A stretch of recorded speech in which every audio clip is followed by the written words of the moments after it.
အားလုံးပဲမင်္ဂလာပါရှင်ဒီနေ့တော့ငါ6ကိုခင်းရှင်ဒီလေးနဲ့ချက်စားပါမယ်ပထမဆုံးငါ6ကိုအငန်သက်တွေရောတော့အောင်ရေနဲ့ထပ်လောက်စီးပေးလိုက်ပါမယ်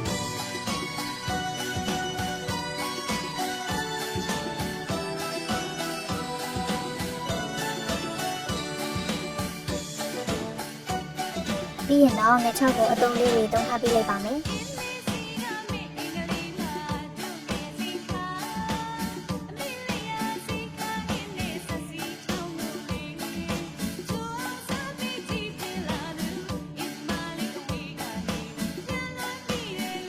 ပြီးရင်တော့ဟင်းမချက်ခင်မှာငါ6လေးကိုစီလီနည်းနည်းနဲ့ပြန်ကြော်လိုက်ပါမယ်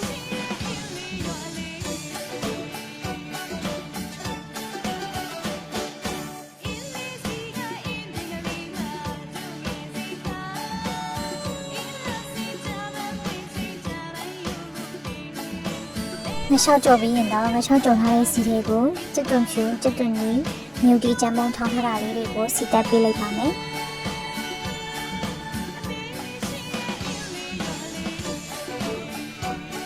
ပြီးရင်တော့ခင်းရှင်ဒီပပလေးထားတာလေးတွေကိုထည့်ပေးလိုက်ပါမယ်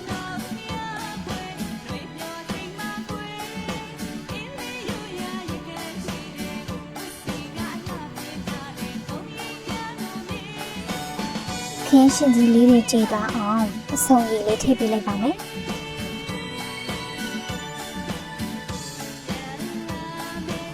စားအရသာမုံထည့်ပါမယ်စားအရသာမုံထည့်ပြီးအဖုံးလေးအောင်ပြီးခဏလောက်တည်ထားလိုက်ပါမယ်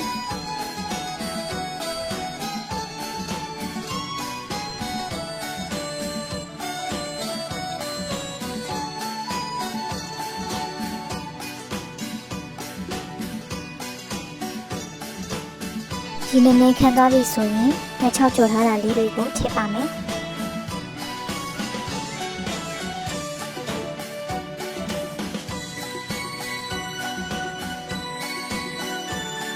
ဒီလုံးဝခန့်သွားပြီးစီးပြန်လာပြီဆိုလို့ရှိရင်အိုးချလေးလို့ရပါပြီရှင်